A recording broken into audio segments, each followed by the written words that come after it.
Hello, welcome to South Today. I'm Sally Taylor. In tonight's programme, the protective hood designed by Southampton University that could be used to save the lives of frontline health workers. I've had people offering me cash, literally, for a prototype because they are so keen to get this. Changing tack, the Dorset business finding a way to keep staff on and help the NHS. We'll be asking why the queues for the pharmacies here in Blandford are so long.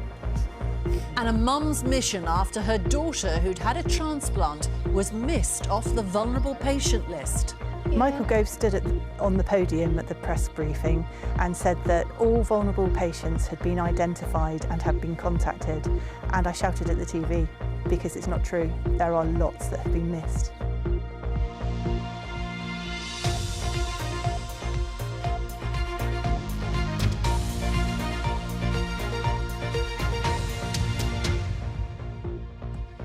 We need more kit. It's an appeal by doctors and nurses we've reported in recent days as they worry about the availability of protective equipment. Tonight we start with two developments that could make a real difference to those on the front line. In a moment, the Dorset 3D printer company who answered the call. First though, the respirator hood that staff could wear on the wards to minimise the risk of contracting coronavirus as they treat patients. As Tom Hepworth reports, it's been developed in record time by researchers in Southampton. They call it the Spitfire project here at the University of Southampton. Like the plane designed and built in the city with the same degree of urgency, the researchers hope this will be the first line of defence for the doctors and nurses in the NHS. The respirator hood works like this. A battery-operated fan sucks in air through a filter and blows it down over your face, which is protected by the visor. It's lightweight and made from readily available parts. The prototype used components from vacuum cleaners. First of all, everyone laughs at you. I've had people saying, have you just come from the moon? And then a little pause happens and then they say, where can I get one? And I've had people offering me cash, literally, for a prototype because they are so keen to get this. My registrar wore it on Friday as a prototype. She refused to return it to the engineers who wanted to take it back because she was on call the following night and she was so keen to have it again. 2 weeks ago, it was just an idea. Now, prototypes are being trialled at the General Hospital and local companies like Kemp Sales are sewing the hoods, and Indo Lighting in Millbrook could manufacture 1,000 a day. I think I've had about 8 hours sleep in the last 3 nights altogether. It's been non-stop, but that's part of the fun of working with such enthusiastic people. I think a lot of us have felt fairly hopeless over the last few weeks as you see the sort of situation unfolding, so it's been fantastic to be able to take your mind off worrying and actually try to do something positive about it. There's been support from NHS England and the Cabinet Office, but the wheels of government regulation don't turn quite as fast as those of innovation. Days matter, even hours matter. The peak is predicted to be about 2 or 3 weeks away, and so we can either have a lot of the NHS staff off sick at the peak because they have been exposed and got infected and they're at home with a fever, or we can have all of us at work doing exactly what we want to do, looking after the patients. Talks are underway with large manufacturers to significantly increase production. The team will also make the design freely available online so it can be produced around the world. Tom Hepworth, BBC South Today in Southampton. Well, some of the equipment needed, such as ventilators, is high-tech. But a Dorset 3D printing company found it could help out with a more basic need: protective face shields. Moveworks in Wimborne is now rushing out thousands of them, having never previously manufactured medical kit. It's also helped some staff who are going to be furloughed. Short time ago, I spoke to Toby Martin and he explained what they're making. OK, Sally, so this is the face shield we're making here at MedWorks. It's made out of PVC. It's got an adjustable strap at the back, a very soft piece of foam in here to go against your forehead, and then a stick on the front which you can then put your name on to stop confusion at hospitals and other key workers whose mask is whose. And I'll just demonstrate. So you literally put it over your head and then it protects the whole of your face. So this is the personal protective equipment that the NHS workers on the front line are screaming out for? Absolutely. When we saw the news and how desperate everyone was to get this to speed to market into the hospitals, that's when we came up and spoke with the teams here and said, what can we do to help? And that's when we came up with the design. Within a week, all self-certified, yeah, it's got CE approval now. and we're ready now to go and producing up to 10,000 a day. And where are the orders coming from? All over, funny enough, Sally. We've got locally Poole Hospital, we're going to Dorchester Hospital, all the way up to Wigan Hospital, all over the country, London as well. So all over. The need is there from all hospitals. They haven't got supply and they are desperate for them to get to, need them now. And this is not what you would normally be making. I think that's important to point out. And also the fact that the business that you were in was really affected by this crisis. So you saw an opportunity. Yeah, absolutely. We employ 128 staff here, and we basically service the in-store marketing area of big retailers. People like Specsavers, Tesco, etc. When we do all their POS that goes in there, which is the marketing collateral you see in the store. And since a lot of the retailers have shut, we were deciding how to actually deal with the next period with our staff, and we were choosing the furlough option. So this now means that 30 of the staff, which were going to be furloughed, don't have to be furloughed. And we're looking maybe to take more off if we can get the orders and ramp up the supply base for it. How do your workers feel about what they're making? Oh, incredibly proud. I mean, when we started making this, we've got so many families here that, we have 128 staff, but they might have families working in frontline, NHS, and they can all see that they're actually contributing. It's a lovely story for us to be helping the frontline NHS. Toby Martin, good to talk to you and good luck with everything. Thank you. Thanks, Sally. Appreciate it. And they have an appeal out if you could help. They're after clear plastic and foam. If you think you can help MoveWorks, get in touch directly with them so that they can keep producing these vital components.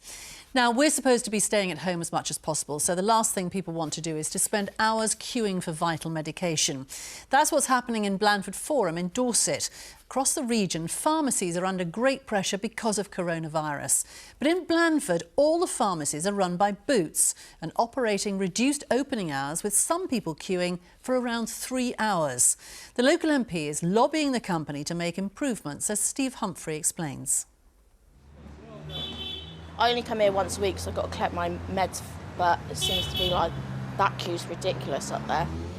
Long queues outside of the pharmacies have become a regular feature of life here in Blandford Forum. I come down here fully expecting to wait for a couple of hours, really. All 3 pharmacies in the town are run by Boots, and today all 3 had queues. Pharmacy opening times are limited, just 4 hours a day. Despite the best efforts of staff to speed things up, some people queued for several hours. There was a little old lady stood at the front there just now, and just think she shouldn't even be out. She's supposed to be self-isolating. I do feel sorry for the staff, because I was talking to one in Boots down the road and she was getting abused left, right and centre last week. Many of the people who are queuing here are doing it for others, for elderly neighbours, for people who are self-isolating, and for family members who haven't got the time to queue themselves. Peter Myers was queuing for his daughter, a hospital nurse who needs medicine for her asthma. And she came in yesterday because she was told a prescription was down here, and she queued for 2 hours. Then when she got to there, it wasn't there. BBC South has been told by one local resident that the decision to close the smaller Boots branch in Salisbury Street this summer and transfer repeat prescription work to the larger store across the road added to staff pressures at a time of increased demand. I rang up yesterday for my prescription and they automatically sent it straight down to Boots, so I've got to go in there and pick it up now. Whereas I think they should be pushing it towards the online pharmacies. The North Dorset MP, Simon Hoare, is calling for longer opening hours. He's hoping that national plans to temporarily register retired pharmacists will ease staffing pressures. But for now, there's no end in sight to the long queues. Steve Humphrey, BBC South Today, Blandford. Steve's with me now. What are Boots saying about this? We first contacted Boots yesterday afternoon, and so far we haven't had a response to our questions. The company did talk to the local newspaper in Blandford, the Forum Focus, and they said the pharmacies are facing unprecedented challenges at the moment and its teams are working tirelessly. Now, the General Pharmaceutical Council has also said that pharmacies are under significant pressure across the country as they support patients through the COVID-19 pandemic. And we've put some questions to the local clinical commissioning group about the situation. Yeah, and those questions to the CCG then went up to NHS England. We wanted to know why a monopoly of pharmacy provision had been allowed to develop in Blandford and what steps are being taken to restore normal opening hours. We also asked if the current level of service is considered to be reasonable. And so far, Sally, we haven't had a response to any of those questions. Steve, thanks very much for that. There's been a marked rise in the number of coronavirus deaths in the south announced today. The total has now reached 200. That's 32 more than yesterday. The figures don't include deaths outside of hospitals, such as people who died in care homes. Portsmouth Hospital Trust has recorded 51 deaths, while at Frimley Park the total is now 47. The number of confirmed cases in the south is expected to break through 2,000 when the figures are released this evening. That's double what it was just 5 days ago. And again, as that depends on the number of people actually tested, the real figure in the community is expected to be much larger than that. There'll be further reductions made to Whitelink services due to the coronavirus outbreak. From next Monday, it's suspending its Portsmouth Harbour to Ryde Fastcat foot passenger route. Whitelink is also reducing its Portsmouth to Fishbourne car ferry sailings to a 2-hourly service. The Red Jet fast service between Southampton and Cowes will also see reductions in off-peak services. Coming up shortly, Alexis will be here, of course, with the weather forecast for you. And, well, the talents you are showing and accepting the challenge with a toilet roll.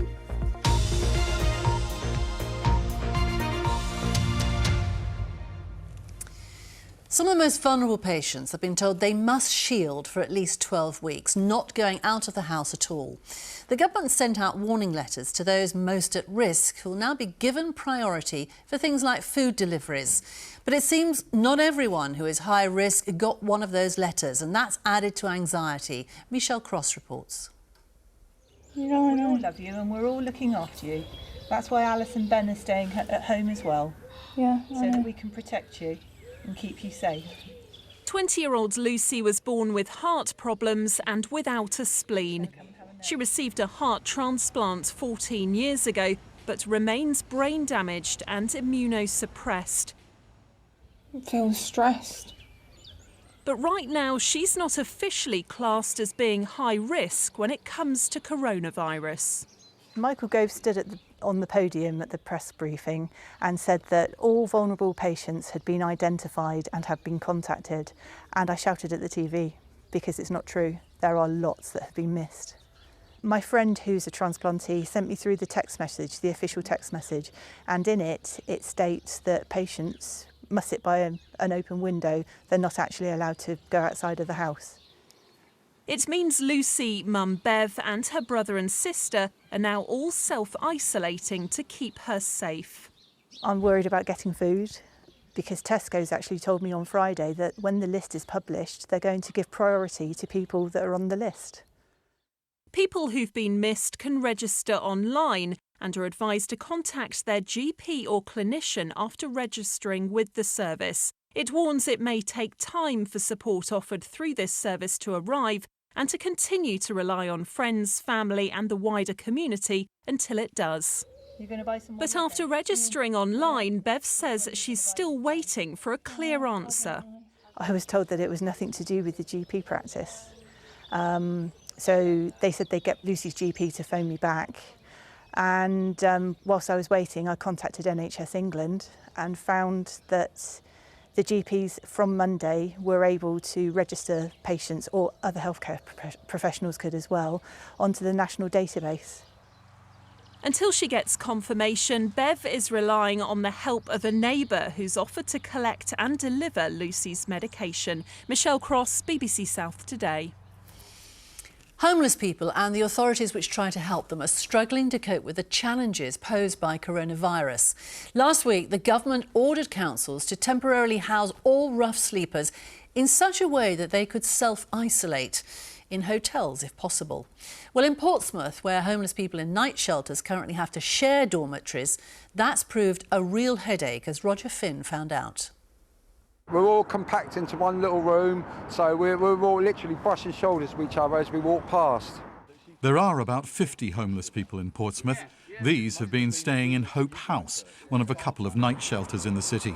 The dormitories have bunk beds.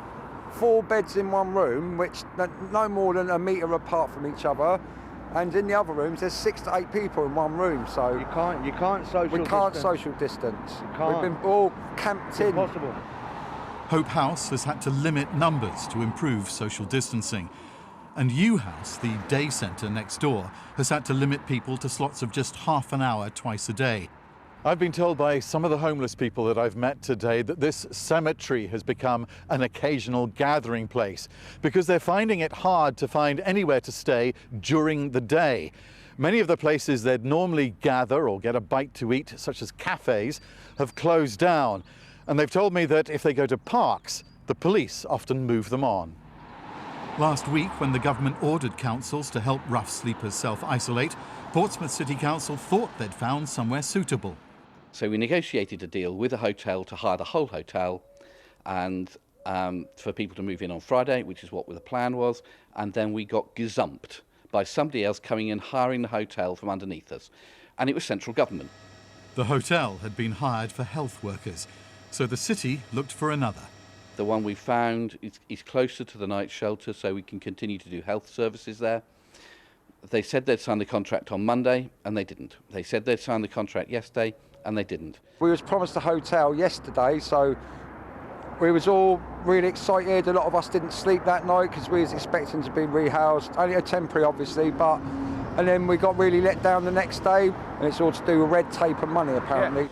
Late this afternoon, Portsmouth Council announced it had finally reached a deal with the hotel. The rough sleepers will move in tomorrow. We just want that little bit of hope so we can all get a room and stay somewhere safe.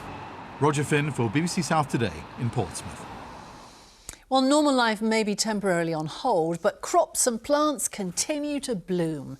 It's meant growers here in the south, like Crosslands Flower Nursery near Arundel, are having to find new ways to distribute their product, as horticulturalist Ben Cross explains. British Alströmer, the crop that we grow here, we do millions of stems through the whole year, but spring and autumn, that's when they're in season, they're loving life and they're just going to go rampant and grow. The flowers don't know it's a lockdown, they're still growing very happily. At full pelt, when these guys are rocking and rolling, we're talking thousands of stems a week. This will just continually throw up. It was basically around Mother's Day that wholesalers, florists began to sort of close down, and they're our customers, so we had to sort of think quick on our feet. I got in touch with a local florist in Littlehampton. He's taking the orders and doing the packaging, and we're doing the growing. This is our isolation because we live here and we work here, so it's a family business, so we're all in one house. We basically reduced the staff that we have coming in, so one is in a greenhouse over there, one is in a greenhouse over there, so it's way more than 6 foot apart. Easter, everyone usually wants yellow and white, but it's usually for a lot of churches, and the churches are closed. Wedding season, people want flowers, and obviously there aren't any weddings at the moment, or big weddings. You know, we're trying to keep positive, stay positive through these sort of heavy times. I still get up when the sun comes up, I still come out here.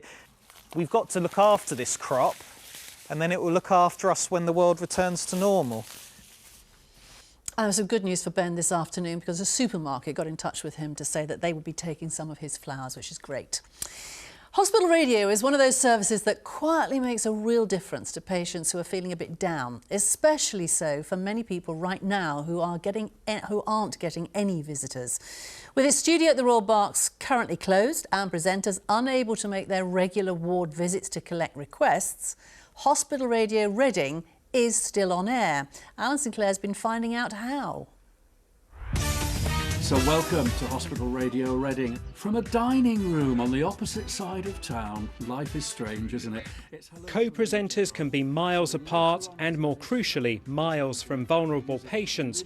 But from bedrooms to broom cupboards, makeshift broadcast studios are keeping hospital radio on air at a time when it's never been more important. The station that cares for you. guys, if you want to send the songs over, I'll queue them up so they're all ready. And with any luck, my bedroom studio won't explode on us and everything. It will sound as professional as they could normally expect from us. Yeah. We're improvising, and amazingly, there are times when it sounds not that much different from in the studio. Hospital Radio Reading's been broadcasting for more than 60 years, until recent days from state-of-the-art studios at the Royal Berks. But the station is now locked down and volunteers self-isolating. I think it's really important that we keep it going at this time of crisis, because there are lots of patients who at the moment aren't getting any visitors at all. It's never nice being in hospital, but this must be an even more frightening and isolating time to be in hospital. So hopefully we're making that slightly better for them. The customer is always right, and the patient doubly so. Patients at the Royal Berks can phone through requests from their hospital bed, and loved ones outside can send a song or a message via email or by calling the station. Other hospital radio teams have similar arrangements in place, a small comfort to patients during difficult days. And we'll do our best to entertain you. Alan Sinclair, BBC South Today. Oh, well done to Hospital Radio. Keep up the good work that you do. Now, if you watched us last night, you may remember our story about a woman who was determined to continue with a fundraising challenge despite it being more difficult now. Lisa Steele was due to have her pink hair shaved off, surrounded by friends and family in her local pub in Hythe in Hampshire. But because of restrictions we're all now facing, she had to do it alone at home, which, look, she did successfully last night without any mishaps. Lisa raised more than £3,000 for Hampshire Air Ambulance in memory of her fiancé Mark Francis. And we are all with you, Lisa, every snip of the way. Well done to you. A little bit of sports news for you now. Bournemouth manager Eddie Howe and Chief Executive Neil Blake have both agreed to take pay cuts for the duration of this crisis. The club says the wage reductions are significant and will help safeguard the financial future of the club. A number of non-playing staff will be furloughed, although the Cherries will ensure they continue to receive full pay and benefits. Last night, Portsmouth announced they will furlough a number of staff and players while continuing to pay them in full, and Sussex Cricket said today that the majority of its non-playing staff will also be furloughed. Now, they are tests of their time that come and go pretty quickly. Remember the planking challenge or the ice bucket challenge? In the current emergency, it is the bog roll challenge that appears to be gripping the nation. We featured one last week and they've just kept on coming ever since. Simon Marks rounds up this and other endeavours to keep us all occupied and entertained. It's the challenge everyone's talking about. How many keepy-uppies can you do with a loo roll? This is AFC Porchester's under-8s. Joe plays for Salisbury Football Club. He took up the challenge on his own and managed 50. Cheerleaders in Locks Heath did a gymnastic version of the challenge. They're all members of the group Dance and Cheericality, and the youngest, Orla, is just 2 years old. And this is Matt and Patrick doing their keepy-uppies indoors. Terry and Mary live in Wokingham, and since they can't go to the ballroom, their challenge is to keep fit by jiving in the living room. 1, 2, 3. Aaron Williams is a children's entertainer. He's got dance moves of his own. He also makes balloon animals. Facebook is the place to go if you want to see his live shows. I wonder what my neighbours think right now. Hazel's been going for walks around her garden while listening to Radio 2. She clocked up 6,000 steps in the company of Johnny Walker and made it to 10,000 with Ken Bruce. Who doesn't love a cupcake? One teacher from Padnell Infant School has set up a YouTube channel teaching children how to bake. And his name? Well, it's Mr. Baker. Look up Mr. Baker's Cake School if you want to join in. Cheers. And PE teachers at Purbrook Park School in Waterlooville have been setting challenges for their pupils to try at home. Can you do the plank for 2 minutes? Stay strong, kids. Hit a target with a tennis ball? Or break an apple in half with your bare hands? You're meant to split it. Oh! Yeah! Get in there! All Very strong brilliant. hands. Huh? Very strong hands. I know. You can do the plank for how long? Only 3 minutes. It's not that showing off, isn't it? You got 3 minutes on the weather. You could do it actually like doing the plank, couldn't you? By the way, thank you very much for all of the emails that you are sending in. Keep them coming. We can't always get back to everybody, but we love receiving them. All right, on to the weather then, the plank. Yes, it's getting a lot milder as we head towards the weekend. Tracy Crowley photographed Salisbury Cathedral after the sunset last night from her window. Nicola Beale took this close-up of a fox in Poole. And Victoria Timms photographed her cat enjoying the fresh air in Brill in Buckinghamshire.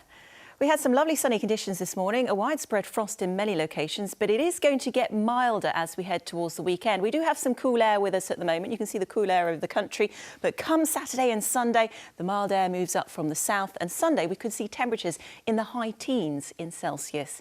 Now, this lovely shot taken from a window in Shanklin on the Isle of Wight was captured by one of our weather watchers earlier on today with the blue skies this morning.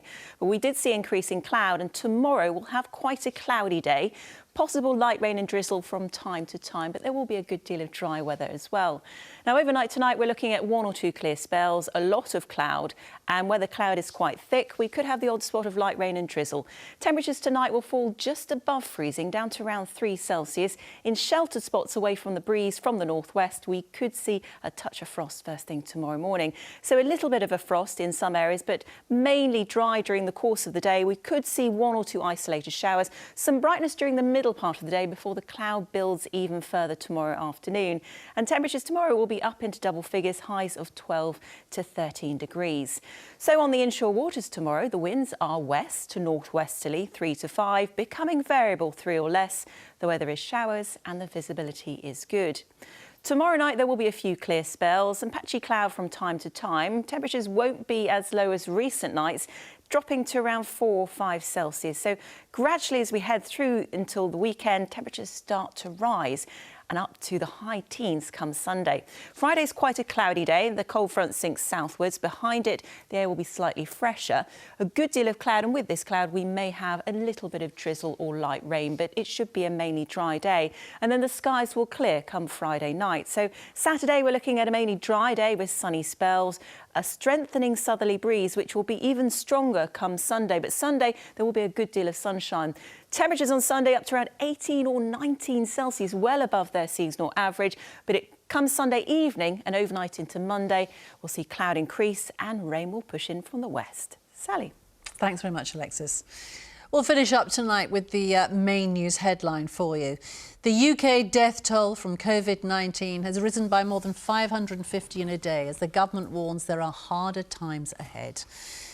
That's it from us. More at 10:30. We're back here tomorrow at 6:30. Take care. Stay safe. Bye-bye. Good night.